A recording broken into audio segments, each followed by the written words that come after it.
키는 20에 멈출 수 있지만 이 마음은, 정서는, 지혜는 어떻게 하느냐에 따라 계속 성장할 수 있어요. 그래서 부모가 아이의 스승이라는 말이 있는 것 아닐까 생각해 봅니다. 안녕하세요. 엄마와 아이들의 모든 것 올덴맘의 오창훈 한의사입니다. 오늘 내향적인 아이에 대해 말씀 나눌 텐데 이런 말씀 들어본 적 있으실 거예요.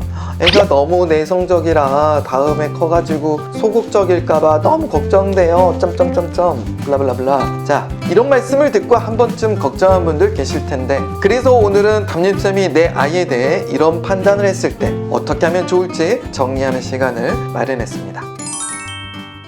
부모님들이 어렸을 때 내성적이어서 내향적이야 이런 이야기 들었던 분들은 왜 나쁜 것만 날 닮아가지고 이러실 수도 있고요. 반면에 외향적인 분들은 누굴 닮아 저러지? 저러면 안 되는데 이런 생각을 하실 수도 있을 거예요. 일단 저는 이런 걱정, 아이가 내향적이어서 걱정이 돼요, 이런 판단 자체는 다시 재고되어야 된다고 봅니다. 여기에는 외향적인 사람이 사회생활이 유리하다는 그런 선입견과 또 아이가 잘 되었으면, 나보다 훨씬 더 잘 살았으면 하는 그런 부모로서의 바람, 두 가지가 섞여 있거든요. 그래서 오해가 생긴 거예요. 어떤 오해냐면, 내향적인 아이라는 게 100% 내향적일 수만은 없잖아요. 내향과 외향의 비율이 약간 다를 뿐. 그러니까 어떤 상황에서는 내향적이고 어떤 상황에서는 외향적인 모습을 보이는 거잖아요. 그런데도 우리는 큰일 난 것처럼 간혹 오해합니다. 그 오해를 두 가지 말씀드렸고요. 그럼 저는 어떨까요? 저는 외향적인 사람일까요? 내향적인 사람일까요? 대부분의 어머님들은 저를 외향적인 사람이지 않을까 이렇게 말씀하셨습니다. 하지만 저는 내향적인 사람입니다. 예를 들어 MBTI 검사를 지금까지 쭉 했을 때 한 번도 외향적이었던 경우가 없어요. 태어나서부터 지금까지 항상 내향적인 사람으로 살아오고 있습니다.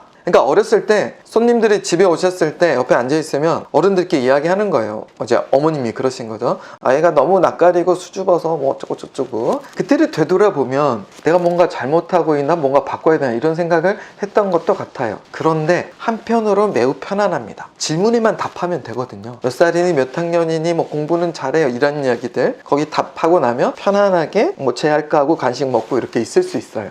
뭐냐면 어찌됐건 중요한 게 아이가 내향적이라는 이야기가 문제로 삼을 만한 것이 아니라는 것입니다. 발달 과정 중에 보이게 되는 그런 개인적인 특질이라는 거예요. 그리고 또 하나는 그런 내향적인 개인의 특질은 자기 자신을 보호하거나 혹은 발달시킨 여러 가지 욕구를 담고 있습니다. 이 점은 뒤에서 좀 더 자세히 말씀 나눠볼 거예요. 그러니까 단지 내향적인 사람이란 것은 관심이 외부보다 자신의 내부에 좀 더 있고, 그리고 외향적인 사람은 자신보다 바깥 그 환경들, 사회, 그리고 타인에게 관심이 좀 더 있다. 관심을 어디에 좀 더 많이 기울이느냐, 이제 그런 차이일 뿐이라는 거예요. 그리고 또 하나, 내향적인 아이더라도 그 아이의 외향적인 부분이 외향적인 아이의 원래 외향적인 모습보다 훨씬 더 두드러지게 더 외향적으로 보일 수 있습니다.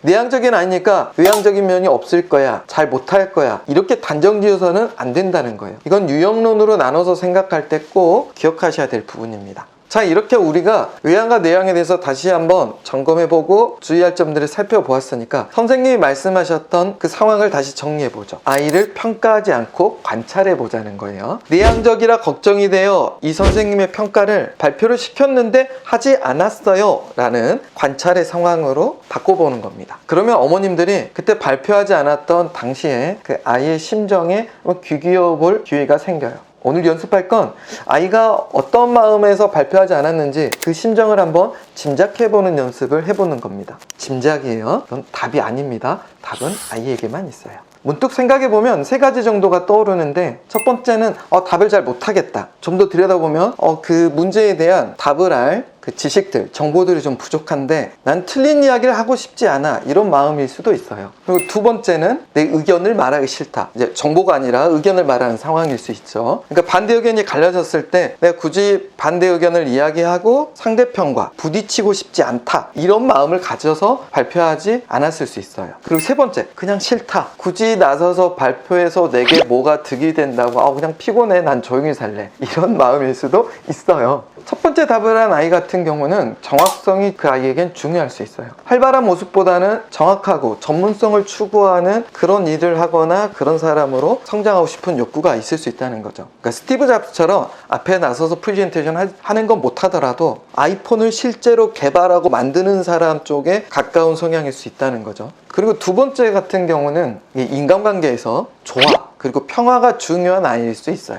이런 아이들은 관리자로서 그 재능을 발휘할 수 있는데, 이런 관리자의 재능은 뭐 작은 팀의 인력 관리부터 보험왕까지 정말 다양한 분야에서 능력을 발휘할 수 있습니다. 실제로 그런 능력자들이 주변에 많이 계시더라고요. 그리고 세 번째 같은 경우는 자기 자신의 정서적 안정이 매우 중요한 사람일 수 있습니다. 이런 정서적 안정을 추구하는 사람은 직업적으로 혹은 사회적 성취는 어떨지 몰라도 보통 건강하고 편안하게 세상 풍파에 시달리는 일 없이 그렇게 살아갑니다. 인생이 평온한 편이죠. 연봉이 많거나 큰 차라든가 평수 넓은 집, 여기에 대한 욕심이 적을 수 있어요. 소소한 만족을 추구하고 충분히 만족하면서 살 수 있는 워라밸을 추구하는 그런 형태의 어른으로 성장할 수 있습니다. 자, 이렇게 세 가지 유형만 짐작해봐도 대체나 그럴 수 있다 볼 수 있는데, 이외에도 훨씬 더 다양한 아이들만의 수많은 그런 욕구들을 발견할 수 있어요. 부모에게는 속 터진 사건일지라도 그건 부모의 입장이고요. 아이 입장에서는 이것을 계기로 자기에게 어떤 게 중요한지 알아가는 그런 기회가 돼요. 아, 나에게 정확성이 중요하구나. 아, 나는 좀 평화롭고 친구들과 이렇게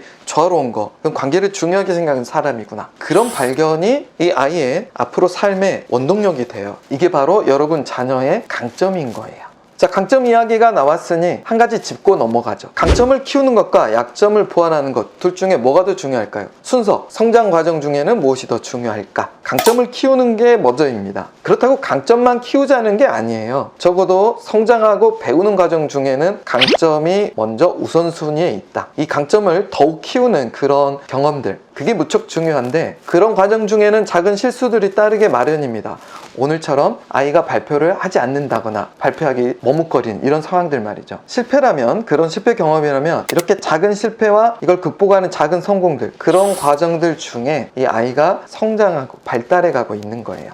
그래서 앞으로 여러분들은 이런 사례들, 이런 그 평가들을 듣게 되었을 때 불안하고 걱정해하기보다는 그 안에서 아이가 추구하려고 했던 바가 무엇인가, 그걸 아이와 대화를 통해서 발견하게 된다면 필요 없는 걱정도 줄어들고 아이가 자기를 이해하는 그런 과정을 도와주는 그런 계기로 삼으실 수 있게 되는 거죠. 실제로 대부분의 아이들은 정서적으로 건강합니다. 신체가 성장하는 중에 오장육부가 조금은 아직 미성숙한 부분이 있는 것처럼 정서적으로 발달 과정 중에도 미성숙하고 부족한 부분이 있게 마련이에요. 이때 부모가 아이가 발달 과정 중인데도 불구하고 문제 있어, 저러면 안 될 것 같은데, 이렇게 관여할 때 보통은 자기의 그 미해결과제, 아직 어른이 되었지만 지난 삶 속에서 아쉬웠던 점들, 해결하지 못한 그런 문제들이 나와서 아이를 보는 것일 수 있어요.